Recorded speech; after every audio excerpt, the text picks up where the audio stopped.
Hello दोस्तों, नमस्कार। मैं सौरभ शुक्ला आपका स्वागत करता हूं the Vinayak S7 Shukla learning hub में। चलो हम अपनी क्लास चालू करते हैं। तो हम अपनी क्लास चालू करने से पहले क्या करते हैं? भगवान को नमन करते हैं। तो आज हम किसको नमन करेंगे? आज हम देवी सरस्वती को नमन करेंगे। देवी सरस्वती विद्या की देवी मानी जाती है, और क्या संगीत की देवी मानी जाती है, कला की देवी मानी जाती है। तो चलो देवी सरस्वती को हम नमन करते हैं। तो मेरे साथ आप बोले, ओम सरस्वती नमः। फिर से बोलिए, ओम सरस्वती नमः।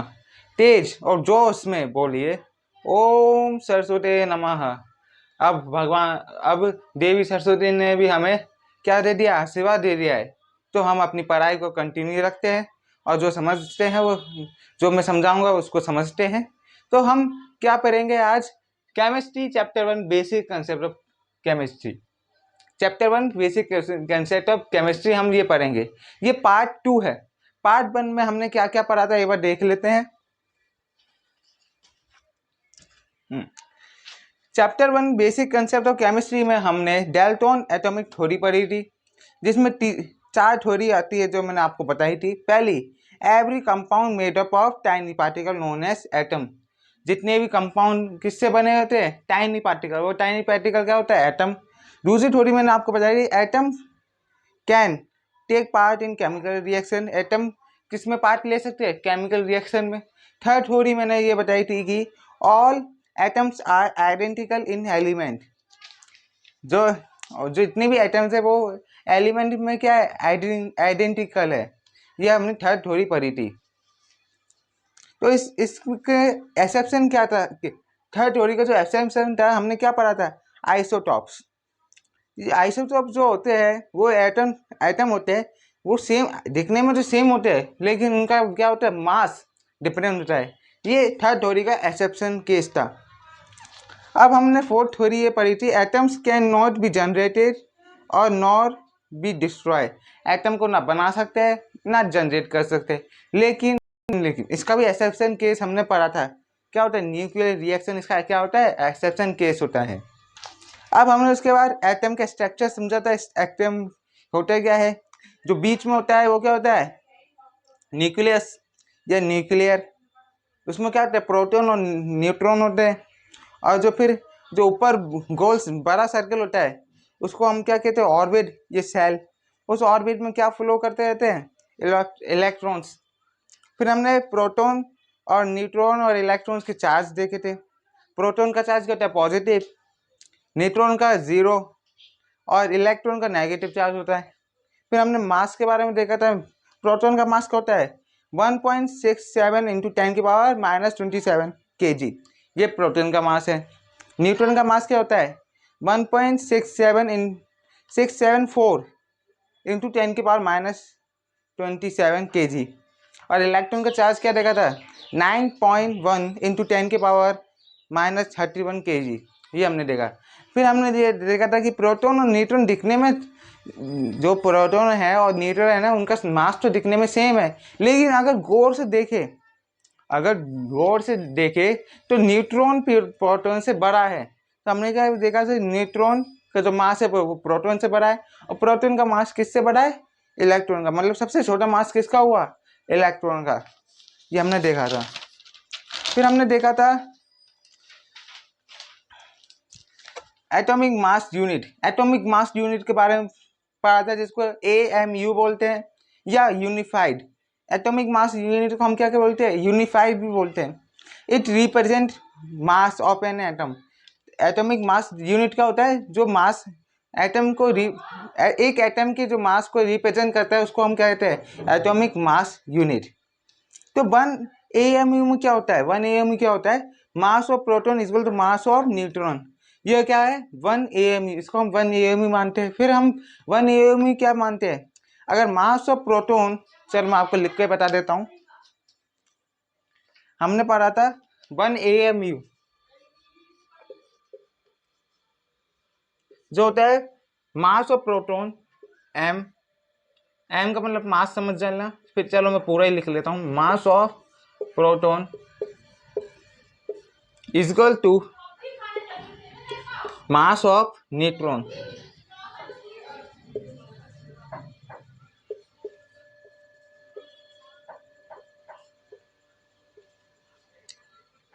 ये क्या होता है 1 AMU। अगर 1 AMU की हम पूछे 1 AMU किस क्या होता है, 1 एटम का 1 AMU क्या होएगा, तो हम मास ऑफ प्रोटॉन, जो मास ऑफ प्रोटॉन होता है या मास ऑफ जो न्यूट्रॉन होता है उसको हम 1 AMU से डिफाइन करते हैं। अगर हम इसकी वो लिखे 1 AMU is equal to 1.66 into 10 की पावर -27 kg। या अगर हम वन मास ऑफ प्रोटॉन यही होता है ना, या हम ले इक्वल टू 1.66 इंटू 10 की पावर -24 ग्राम्स। अगर ये ग्राम्स में ले तो ये ऐसे आएगा, केजी में लेंगे तो क्या आएगा ये, और ग्राम्स में लेंगे ये ऐसे आएगा। तो फिर उसके बाद हमने एक और चीज पढ़ी थी, एवोगाड्रो नंबर। एवोगाड्रो नंबर क्या होता है, जैसे कि मैंने एक एग्जांपल दिया था C12 कार्बन 12, तो कार्बन C12 12 क्या हो गया, एवोगाड्रो नंबर हो गया। 12 क्या हो गया, एवोगाड्रो नंबर। तो उसके बारे में भी बताया था कि पहले आप इसको नोट कर लिए, उसके बाद मैं आपको और आगे बताता हूँ।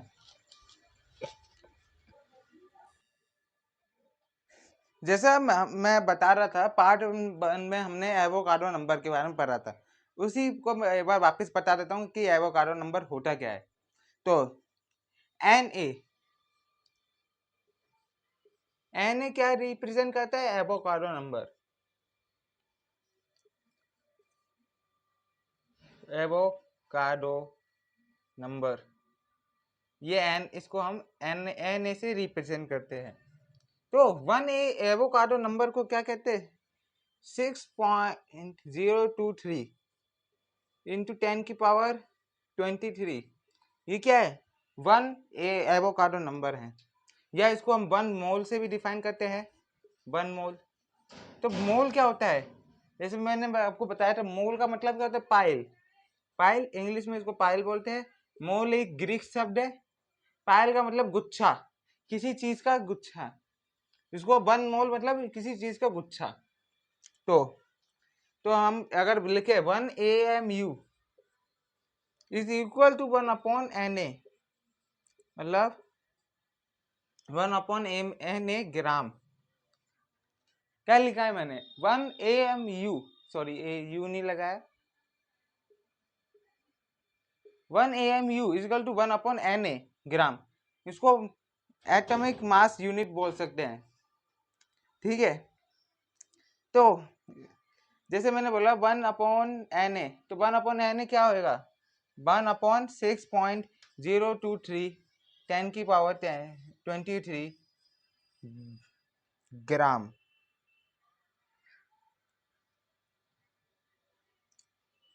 20 पावर ग्राम।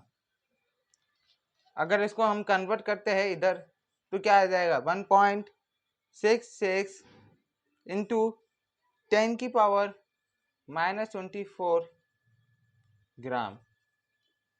अगर इसको हम ऐसे ऊपर ले आते हैं, इसको कन्वर्ट करते हैं, तो ये ऐसे ये होता है। तो 1 AMU क्या हो गया, 1.66 इंटू 10 के पावर -24 ग्राम। ये 1 AMU हो चुका है, ठीक है। 1 AMU मतलब जो 1 एटम का जो मास होता है उसको 1 AMU बोलते हैं, एटॉमिक मास यूनिट। और NO किसको रिप्रेजेंट कर रहा है, एवोगाड्रो नंबर को। और एक Na में कितने होते हैं, 6.023 इंटू 10 की पावर 23। और इसको हम 1 मोल भी कहते हैं। मोल के बारे में आपको ये सबसे इम्पोर्टेंट टॉपिक हमारे चैप्टर में मोल है। पहले फर्स्ट चैप्टर में सबसे इम्पोर्टेंट टॉपिक मोल। मोल के बारे में मैं आपको आगे बताऊंगी कि वह मोल होता क्या है, मोल को किस चीज़ से रिप्रेजेंट करते हैं, और इसके बारे में जो भी बताना है वो मैं आपको आगे बताऊंगा, जब तक आप इसको नोट करें।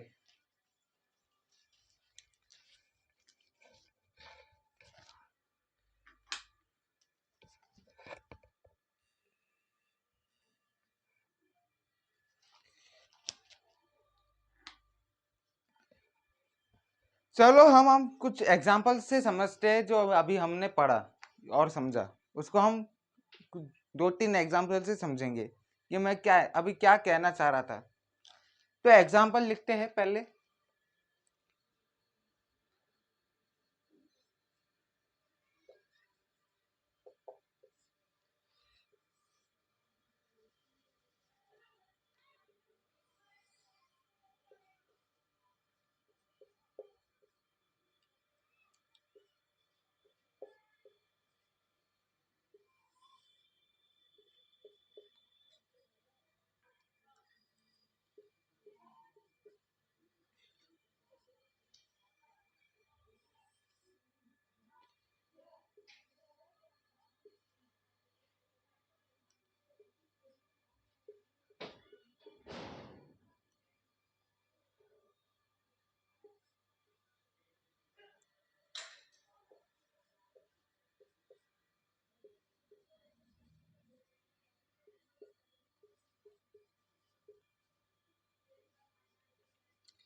अगर मान लीजिए कि हमारे पास 3 एटम दे रखे हैं, क्या बोल रहा हूं मैं कि अगर मान लीजिए कि हमारे पास 3 एटम दे रखे हैं, एटम 1, एटम 2, एटम 3, है ना। और हमारे पास एटम 1 में ये प्रोटॉन 1 दे रखा है, न्यूट्रॉन 1 दे रखा है। तो हमारे पास क्या कहते हैं एएमयू क्या होएगा, इस एटम का एएमयू क्या होएगा मुझे बताइए। अगर हमारे पास प्रोटॉन 1 दे रखा है, न्यूट्रॉन 0 दे रखा है, तो क्या होएगा हमारे पास। तो मैंने कैसे क्या बताया था कि 1 AMU is equal to mass of proton is equal to mass of neutron, neutron, ये मैंने बताया था आपको। तो 1 AMU इधर लिखेंगे,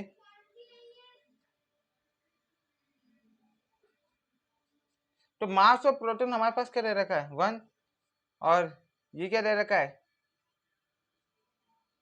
प्लस में मास ऑफ न्यूट्रॉन। तो न्यूट्रॉन हमारे पास क्या दे रखा है 0, क्या दे रखा है 0। तो हमारे पास इसका एएमयू क्या हो गया, एएमयू किसका क्या आ गया 1। तो इस एटम का एएमयू हमारे पास क्या आ गया 1 आ गया। ऐसे दूसरा निकालते हैं, इसमें हमारे पास दे रहे, इधर लाइन खींच लेता हूँ। इसमें हमारे पास 1 AMU, मैंने 1 AMU का फॉर्मूला क्या होता है, मास ऑफ प्रोटॉन प्लस में मास ऑफ न्यूट्रॉन। तो 1 AMU हमें निकालना है, इसका AMU निकालना है। तो 1 AMU मास ऑफ प्रोटॉन हमें क्या दे रखा है 2, और मास ऑफ न्यूट्रॉन क्या दे रखा है 2। तो AMU हमारे पास क्या आ गया 2 प्लस 2 क्या होते हैं 4, तो क्या आ गया 4। तो सेकंड वाले का AMU क्या आ गया 4। ऐसे थर्ड वाले का करते हैं, पहले आप ये दोनों का नोट करें।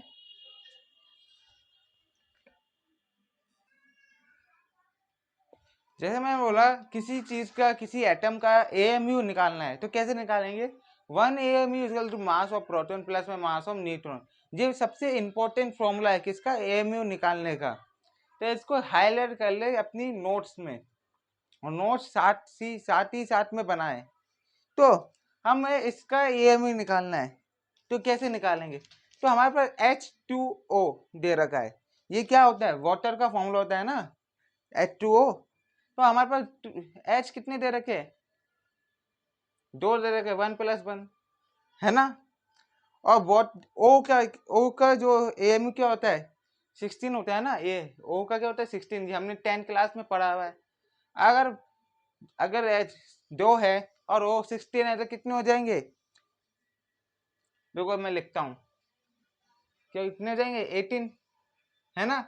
तो इनका AMU भी क्या आ जाएगा 18, कितना 18, ऐसे होता है। अब आपको AMU समझ में आ गया होगा कि AMU होता क्या है, एटॉमिक मास यूनिट। मतलब जो एटम का जो मास रिप्रेजेंट करता है उसको हम क्या कहते हैं AMU कहते हैं। ये मैंने आपको बताया, AMU का फॉर्मूला बताया, क्या होता है AMU का फॉर्मूला। 2 फॉर्मूले अभी मैंने आपको बताया, पहला फॉर्मूला होता है A1 AMU equal to mass of proton plus में मास ऑफ न्यूट्रॉन, है ना। और दूसरा फॉर्मूला मैंने बताया था कि 1 AMU अपॉन इक्वल टू 1 में Na, और Na क्या है, एवोगाड्रो नंबर। इसे कुछ समझ में आया? चलो एक और एग्जांपल मैं आपको देता हूँ। अगर एक कोई क्लास है और एक कोई क्लास में 4 बॉयज है और 4 गर्ल्स है, तो उस क्लास का AMU क्या आएगा, 8 होएगा ना। तो बॉयज का हो गया प्रोटॉन हो गया, गर्ल्स का हो गया न्यूट्रॉन। एग्जाम्पल के लिए बॉयज क्या हो गए प्रोटॉन और गर्ल्स क्या हो गई न्यूट्रॉन। और जब हम AMU निकालते हैं, AMU का फॉर्मूला क्या है, proton plus neutron equal to 1 AMU। तो बॉयज को भी प्लस करेंगे और क्या प्लस करेंगे, गर्ल्स को भी प्लस करेंगे, तो क्या आएगा 8। तो 8 क्या हो गया, उस क्लास का AMU हो गया। ये एग्जाम्पल के लिए, मतलब अगर हमसे अगर पूछा जाए एक क्लास में कितने टोटल बच्चे हैं, टोटल बच्चे हैं, हमसे ये नहीं पूछा है कि बॉयज कितने हैं गर्ल्स कितने हैं, हमसे डायरेक्ट ये पूछा है कि टोटल बच्चे। टोटल बच्चे मतलब इस क्लास का AMU क्या है, तो क्या बोलेंगे 8 AMU इस क्लास का है।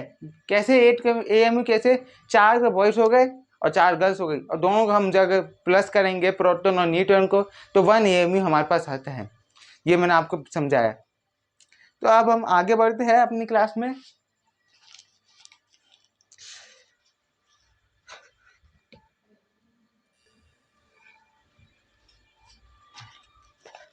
अब हमारे पास आता है दूसरा topic, IUPAC representation of element.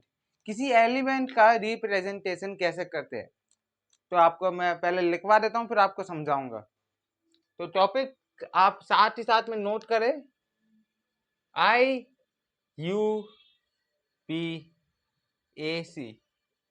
पहले मुझे ये बताया IUPAC का मतलब क्या होता है, क्या होता है IUPAC का मतलब। 10th में तो पढ़ा ही होगा आपने, 10th में नहीं तो 9th में तो पढ़ा ही है।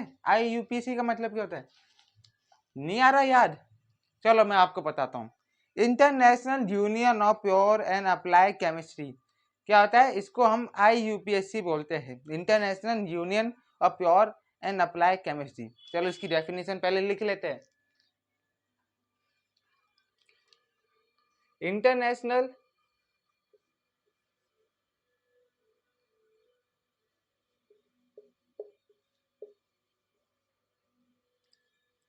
यूनियन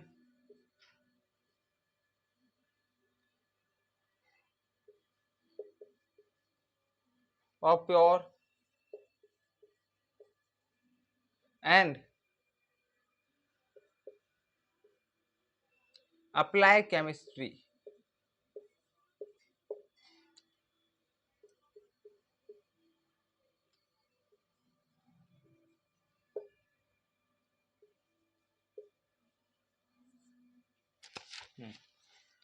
अब हम जो टॉपिक पढ़ने वाले इस टॉपिक को लिखवा देता हूं मैं आपको। टॉपिक है हमारे पास जो हम पढ़ेंगे, IUPAC रिप्रेजेंटेशन ऑफ एलिमेंट्स। साथ ही से वापिस कहता हूं, साथ ही साथ में आप लिखे, नोट करें, नोट्स बनाए।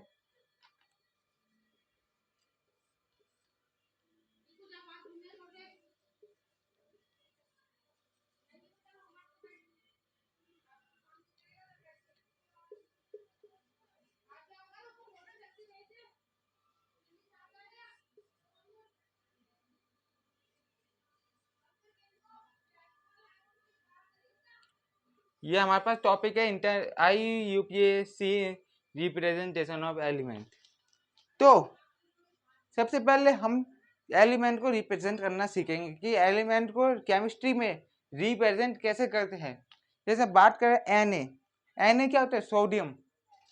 तो इसको रिप्रेजेंट करते हैं, अगर हमारे एग्जांपल ले रहे हैं Na, इधर 11 लिख रहे हैं, तो या हम इसको ऐसे लिखे Na।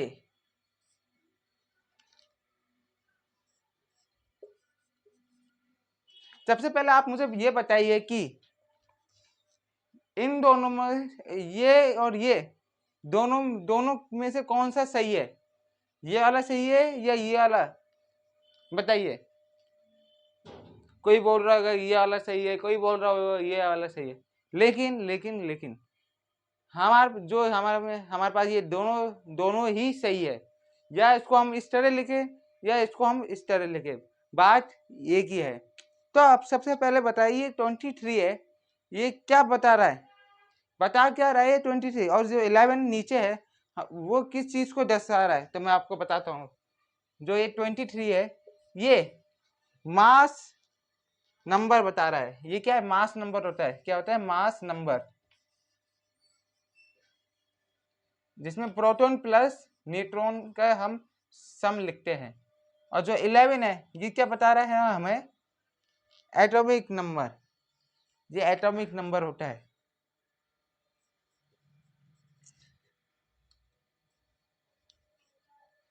एटॉमिक नंबर क्या होता है? Equal to P equal to E. E क्या है? इलेक्ट्रॉन।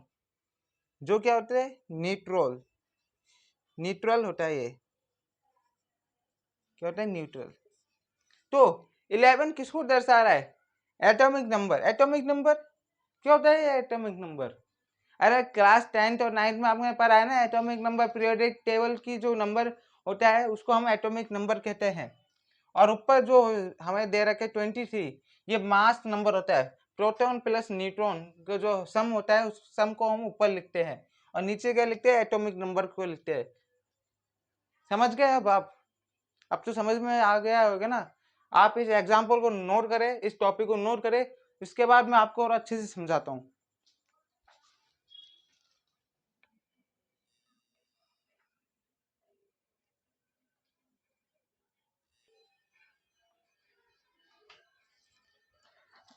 चलो हम एक और एग्जाम्पल से इसको समझते हैं जो मैंने अब आपको समझाया था।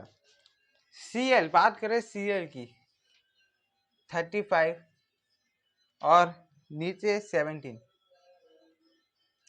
तो अब आप मुझे बताइए कि इसमें मास नंबर क्या है और एटॉमिक नंबर क्या है?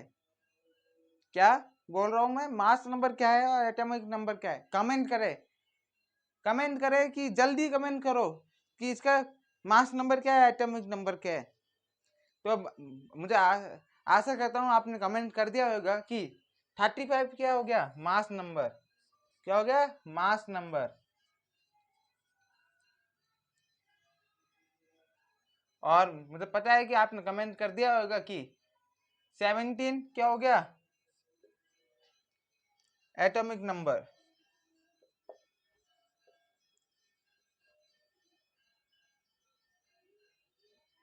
ठीक है, तो आशा करता हूँ आपको IUPAC रिप्रेजेंटेशन ऑफ एलिमेंट समझ में आ गया होगा।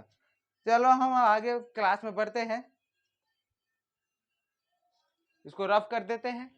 पहले आप नोट कर लीजिए इसको, फिर इसको रफ कर लेंगे। आप, आशा करता हूँ आपने वीडियो को पॉज करके इसको नोट कर लिया होगा। अब इसको हम क्या कहते हैं? रफ करते हैं, दूसरा टॉपिक समझते हैं।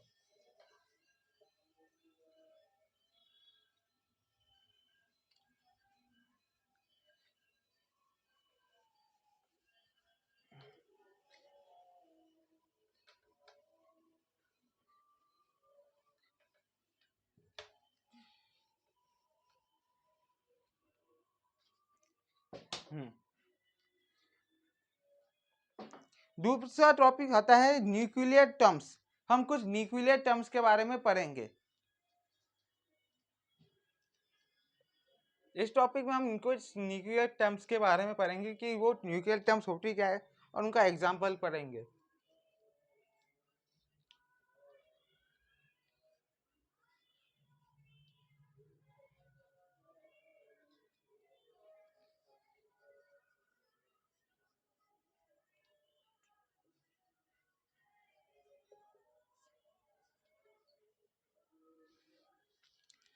पहली न्यूक्लियर टर्म में हमारे पास आता है आइसोटॉप्स।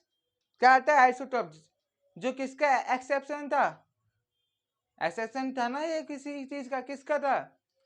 थर एटॉमिक थ्योरी का एक्सेप्शन था ना ये आइसोटॉप्स। तो हमने आइसोटॉप्स के बारे में तो शुरू में ही जान लिया आइसोटॉप्स क्या होते हैं। क्या होते हैं ये आइसोटॉप्स? जिनका दिखने में सेम होते हैं लेकिन उनका मास क्या होता है, अलग होता है। चलो इसकी डेफिनेशन में आपको लिखवा देता हूँ। Isotopes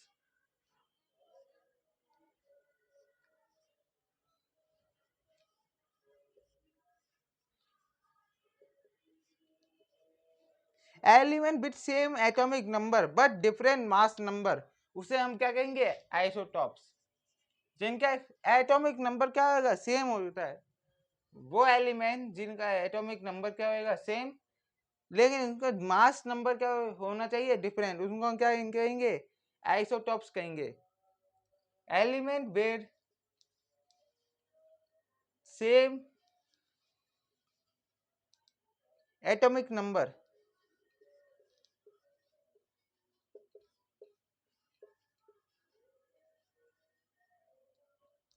but mass number different mass number.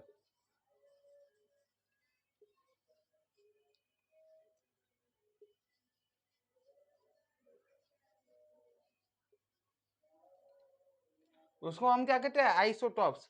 वो एलिमेंट जिनका एटॉमिक नंबर क्या होता है, सेम होते हैं, और मास नंबर क्या होता है, डिफरेंट होते हैं, उनको क्या कहते हैं, आइसोटॉप्स। पहले इसकी डेफिनेशन को आप नोट करें, फिर आपको इसके एग्जांपल देता हूं।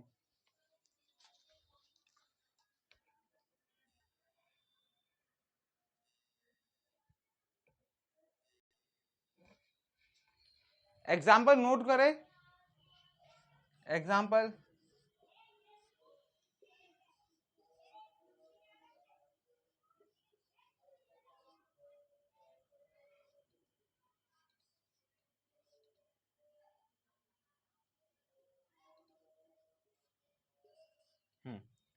तो आप इस एग्जाम्पल से समझ गए होंगे कि आइसोटॉप्स होते क्या है।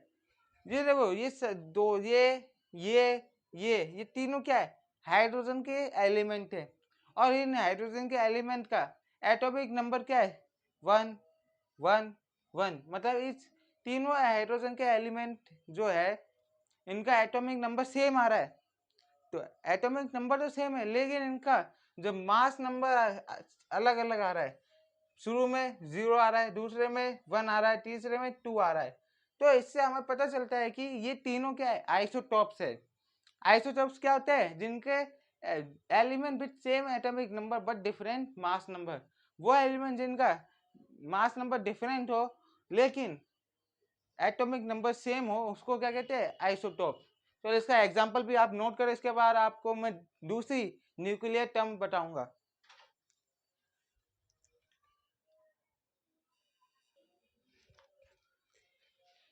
आशा करता हूं आपको आइसोटॉप्स समझ में आ गए होंगे। जो मैंने आपको आइसोटॉप से एग्जांपल दिए हैं, उसको उससे आपको अच्छे से समझ में आ गए होंगे। अब हम दूसरी न्यूक्लियर टर्म के बारे में समझते हैं। दूसरी न्यूक्लियर टर्म हमारे पास क्या है, आइसोबार्स।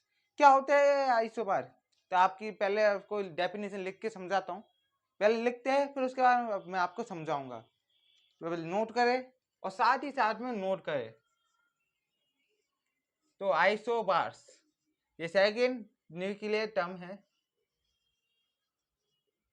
तो आइसोबार्स क्या है, element with same mass number.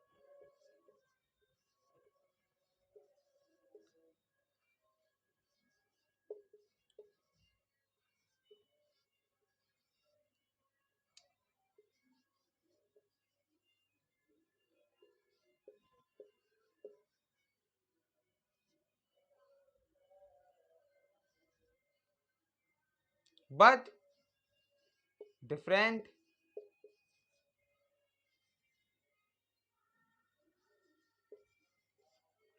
Atomic number, उसको हम कहते हैं आइसोबार्स कहते हैं।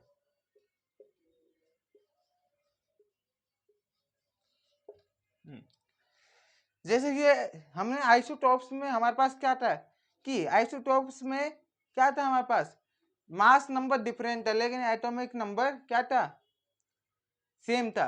लेकिन आइसोबार्स में हमारे पास क्या है, मास नंबर क्या है, सेम है, और डिफरेंट क्या है, एटॉमिक नंबर डिफरेंट है। क्या है, एटॉमिक नंबर डिफरेंट है। आइसोटॉप्स में मास नंबर डिफरेंट है और एटॉमिक नंबर क्या थे, सेम थे। और आइसोबार्स में मास नंबर क्या है, सेम है और एटॉमिक नंबर डिफरेंट है। तो ये समझ लो कि मास आइसोटॉप्स है और आइसोबार है एक दूसरे के उल्टे हैं। ठीक है, चलो हम एग्जाम्पल की बात करें आइसोबार्स की, तो एग्जाम्पल लिखते हैं। एग्जाम्पल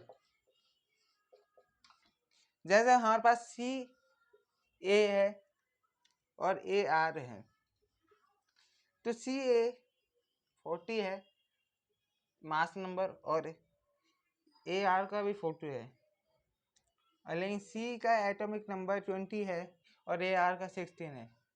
तो इसमें क्या होगा, तो हमें ये पता चलता है कि दोनों एलिमेंट्स क्या हो गए, आइसोबार्स हो गए। क्या हो गए, आइसोबार्स, जिसमें एटॉमिक नंबर सेम नहीं है, डिफरेंट है, लेकिन क्या हो गया, मास नंबर सेम है।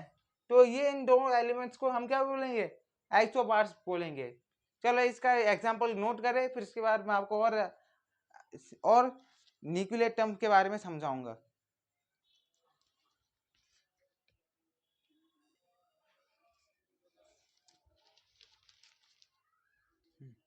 अब हम थर्ड न्यूक्लियर टर्म्स के बारे में जानेंगे। हमारे पास थर्ड नंबर पे आता है आइसोटोन्स। क्या होता है ये आइसोटोन्स, मैं बताता हूँ। Element with same number of neutrons, उनको क्या कहते हैं, आइसोटोन्स। चलो इसकी पहले डेफिनेशन लिखवाता हूँ, इसके बाद आपको इसका एक एग्जांपल समझाता हूँ। आइसोटोन्स थर्ड नंबर पे क्या है हमारे पास, आइसोटोन्स।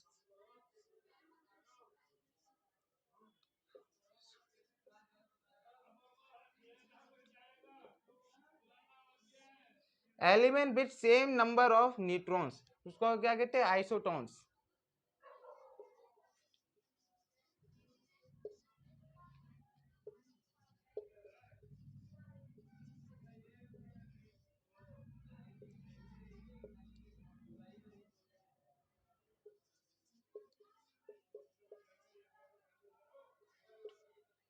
न्यूट्रॉन्स, उसको हम क्या कहेंगे, आइसोटोन्स। अगर इसकी एग्जांपल की बात, हम क्या है इसकी एग्जांपल की बात करें, अगर मान लेते ए कोई एलिमेंट है जिसका ये क्या दे रखा है, 14 दे रखा है मास नंबर, और इसका एटॉमिक नंबर 6 दे रखा है, और एक है बी एलिमेंट जिसका एटॉमिक नंबर हमें क्या दे रखा है, 8 दे रखा है, और मास नंबर क्या दे रखा है, 16 दे रखा है। तो इसका क्या होगा, ये आइसोटोन्स लग रहा है आपको, हाँ, क्योंकि इन दोनों एलिमेंट का क्या हो सकता है, न्यूट्रॉन क्या है, न्यूट्रॉन इक्वल होएगा, उसको हम क्या कहेंगे, आइसोटोन्स। आइसोटोन्स जैसे क्या होता है, element with same number of neutron. अगर मान लेते हैं कि इसका प्रोटॉन होंगे 10 और लेकिन न्यूट्रॉन इसके 4 होंगे, और इसके भी अगर हम मान लेते हैं कि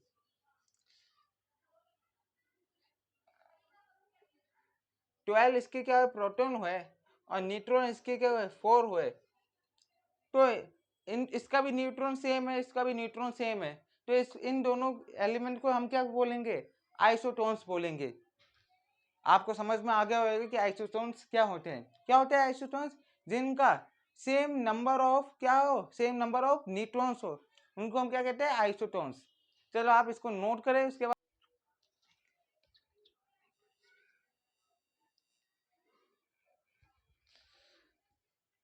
हाँ दोस्तों, ये वीडियो का एंडिंग है।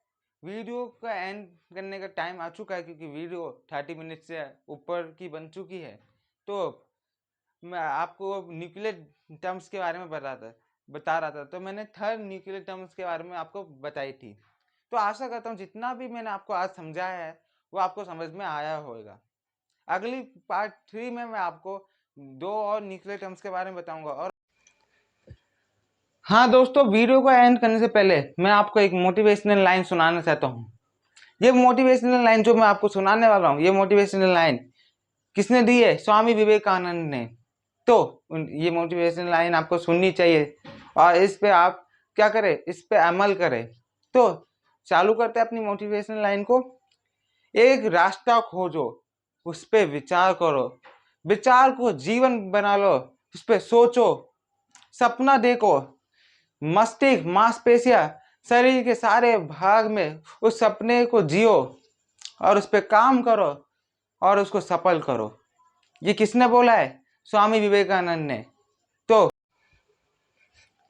बने रहिए the Vinayak S7 Shukla learning hub से और पढ़ते रहिए और समझते रहिए हमारे साथ। मैं सौरभ शुक्ला, थैंक यू, धन्यवाद।